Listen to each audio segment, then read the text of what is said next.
अस्सलाम वालेकुम। आज का टॉपिक फर्मेंटेशन इन बायोटेक्नोलॉजी। प्रीवियस चैप्टर में हमने फर्मेंटेशंस देखा था कि व्हाट इज़ फर्मेंटेशन और उसकी टाइप्स। आज हम देखेंगे कि फर्मेंटेशन इन बायोटेक्नोलॉजी बायोटेक्नोलॉजी के अंदर फर्मेंटेशन का क्या एप्लीकेशंस हैं, क्या यूज। आज का टॉपिक फर्मेंटेशन इन बायोटेक्नोलॉजी।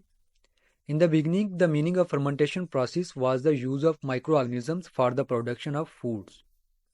शुरू में फर्मेंटेशन का ये मतलब लिया जाता था कि माइक्रो ऑर्गेनिज्म को यूज़ करते हुए फूड को प्रोड्यूस करना फर्मेंटेशन कहलाता है। जैसे कि उस फूड में शामिल था cheese, yogurt, fermented pickles, sausages, soya sauce, और फिर इसके अलावा फूड के अलावा beverages, beers, wines and spirits mean सिपरेट्स। इन चीज़ों को प्रोड्यूस करना फर्मेंटेशन कहलाता था। However, in biotechnology, the term fermentation means the production of any product by the mass culture of microorganisms. Biotechnology के अंदर फर्मेंटेशन के जब मीनिंग है वाइड लिया जाता है। Means production of any product, कोई भी प्रोडक्ट माइक्रो ऑर्गेनिजम्स के कल्चर्स कम्युनिटी को यूज करते हुए प्रोड्यूस करना फर्मेंटेशन कहलाता है। बायोटेक्नोलॉजी के अंदर काफ़ी सारी इसकी एप्लीकेशंस यूजेज हैं। Like maximum growth of microorganism is obtained for the production of desired product of commercial value. Biotechnology के अंदर क्या किया जाता है, माइक्रो ऑर्गेनिजम्स की ग्रोथ को मैक्सिमाइज किया जाता है ताकि इससे कमर्शियल लेवल पे मैक्सिमम प्रोडक्ट जो है वो प्रोड्यूस किया जा सके। ट्रेडिशनली रवायती तौर पर ये होता था, फर्मेंटेशन के प्रोसेस से सिर्फ फूड और बेवरेज प्रोडक्ट्स जो हम ऊपर डिस्कस कर चुके हैं ये प्रोड्यूस किए जाते थे। जबकि अब इंडस्ट्रियल केमिकल जो हैं ये बड़े लेवल पे, कमर्शियल लेवल पे प्रोड्यूस किए जा रहे हैं। सबसे पहले हम फर्मेंटेड फूड्स देखते हैं कि फर्मेंटेशन प्रोसेस के थ्रू कौन सी फर्मेंटेड फूड जो है वो प्रोड्यूस की जाती है। सबसे पहले इसकी इंपॉर्टेंस है फर्मेंटेड फूड्स की।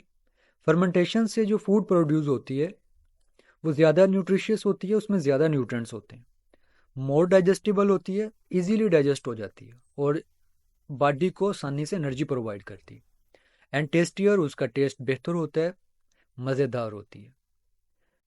और फिर इसके अलावा फर्मेंटेशन का प्रोसेस यूज़ किया जाता है फूड को प्रिजर्व करने के लिए, और इस तरह से फूड को रेफ्रिजरेटर्स के अंदर प्रिजर्व करने की बजाय फर्मेंटेशन के थ्रू हम प्रिजर्व कर लेते हैं और रेफ्रिजरेटर की भी ज़रूरत नहीं पड़ती। और अब हम देखेंगे कौन कौन सी फूड जो है वो फर्मेंटेशन प्रोसेस के थ्रू प्रोड्यूस की जाती है। सबसे पहले सीरियल प्रोडक्ट्स। इसके अंदर सीरियल्स जो ग्रेन्स वगैरह, वीट, बार्ले वगैरह, इसको यूज़ किया जाता है और डिफरेंट प्रोडक्ट्स जो है वो प्रोड्यूस किए जाते हैं। First of all bread. Bread जो है ये फर्मेंटेड सीरियल प्रोडक्ट्स है। सीरियल को प्रोसेस किया जाता है और उससे ब्रेड जो है वो प्रोड्यूस की जाती है। फिर उसके बाद वीट का आटा is fermented by saccharomyces cerevisiae along with some lactic acid bacteria. Wheat dough जो है इसे भी प्रोसेस किया जाता है, फर्मेंटेड किया जाता है सैक्रोमाइसिस सर्विसी के साथ साथ लैक्टिक एसिड बैक्टीरिया, लैक्टोबैसिलस वगैरह। ये वीट आटे को क्या कर देते हैं, फर्मेंटेड कर देते हैं और इस तरह इनकी चपातियाँ पकाना आसान होता है। कभी घर में देखिएगा फ़ौरन आटा गूंदने के बाद फ़ौरन से उसकी रोटियां नहीं बनती, उसे थोड़ी देर रखना पड़ता है, थोड़े टाइम पीरियड के लिए, फिर उसके अंदर फर्मेंटेशन का प्रोसेस होता है, उसमें थोड़ी लेस आती है, फिर उसकी चपातियाँ अच्छे से बनती। Second one is dairy products. Cheese और यगर्ट जो है ये डेयरी प्रोडक्ट्स हैं। मिल्क के अंदर फर्मेंटेशन प्रोसेस करवा के ये दो प्रोडक्ट जो है वो प्रोड्यूस किए जाते हैं। कैसे? Cheese is formed when a milk protein is coagulated.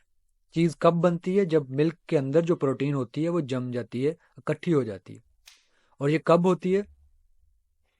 When the acid produced by lactic acid bacteria react with milk protein. Milk के अंदर जो बैक्टीरिया रिलीज किए जाते हैं वो एक लैक्टिक एसिड प्रोड्यूस करते हैं। वो लैक्टिक एसिड मिल्क प्रोटीन के साथ रिएक्ट करता है और मिल्क को कोएगुलेट कर देता है, जमा कर देता है, इकट्ठे कर देता है, और उस प्रोटीन को हम सेपरेट कर लेते हैं और उसे नाम देते हैं चीज़ का, जो ब्रेड वगैरह, पिज़्ज़ा वगैरह में यूज़ होती है। Second product is yogurt is made from milk by different lactic acid bacteria. दूध के अंदर बैक्टीरिया जो हैं वो डाले जाते हैं लस्सी की फार्म में या किसी खट्टे की फार्म में, तो वो दूध को यगर्ट में चेंज कर देते हैं। नेक्स्ट है fruit and vegetable products. Fermentation is usually used along with salt and acid to preserve pickles, fruits and vegetables. और फर्मेंटेशन के अंदर हम साल्ट और एसिड को यूज़ करते हुए अचार वगैरह जो हैं उसे प्रिजर्व करते हैं, फलों को और सब्जियों को। यहाँ पर कुछ डायग्राम शो की गई हैं। बीवरेज प्रोडक्ट्स कौन कौन से प्रोड्यूस किए जाते हैं? बियर कैसे प्रोड्यूस होती है? सीरियल ग्रेन्स जो हैं विच हैव बीन मेल्टेड, उन्हें मेल्ट किया जाता है। मेल्ट में ये होता है सीड को पानी के अंदर सोक किया जाता है और उन्हें ग्रो करवाया जाता है। जब वो थोड़े ग्रो करते हैं फिर उन्हें ड्राई कर लिया जाता है, खुश्क कर लिया जाता है and ground into fine powder, और ब्रीक पाउडर में उसे पीस लिया जाता है। सोन हलवा भी इसी तरह से तैयार होता है मेल्टेड व्हीट ग्रेन से। Fermentation of powder is done by yeast, और पाउडर की जो फर्मेंटेशन होती है वो यीस्ट के थ्रू करवाई जाती है। This process break the glucose present in powder into pyruvic acid and then into ethanol, और वो एथेनॉल जो है वो बियर कहलाता है। Grapes can be directly fermented by yeast to wine, और ग्रेप से वाइन जो है वो प्रोड्यूस की जाती है। तो इस तरह बेवरेजेस प्रोडक्ट जो हैं वो प्रोड्यूस किए जाते हैं थ्रू फर्मेंटेशन। बहुत बड़ी इंडस्ट्री है ये भी। नेक्स्ट है industrial products.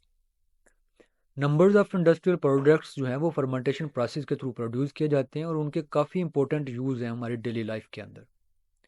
First product is here formic acid. ये एस्परजिलस फंजाई के थ्रू प्रोड्यूस किया जाता है, और फॉर्मिक एसिड यूज़ होता है टेक्सटाइल डाइंग के अंदर, कपड़ों को रंगने के लिए, लेदर ट्रीटमेंट, चमड़े को ट्रीट करने के लिए, इलेक्ट्रोप्लेटिंग के लिए, रबर मैन्युफैक्चर के लिए। Next is ethanol. प्रोड्यूस किया जाता है सैक्रोमाइसिस माइक्रो ऑर्गेनिज्म को यूज़ करते हुए, और ये यूज़ होता है as a solvent, production of vinegar, beverages.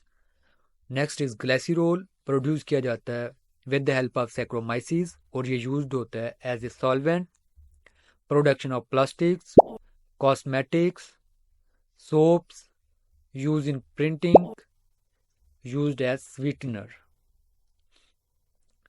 Sugar चीनी की जगह ग्लिसरॉल को यूज़ किया जाता है स्वीट्स के अंदर, मिठाइयों के अंदर as a sweetener. Next is acrylic acid.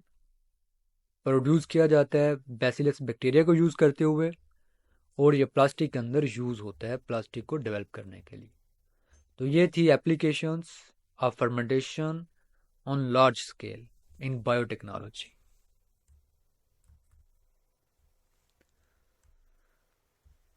अल्लाह हाफिज़।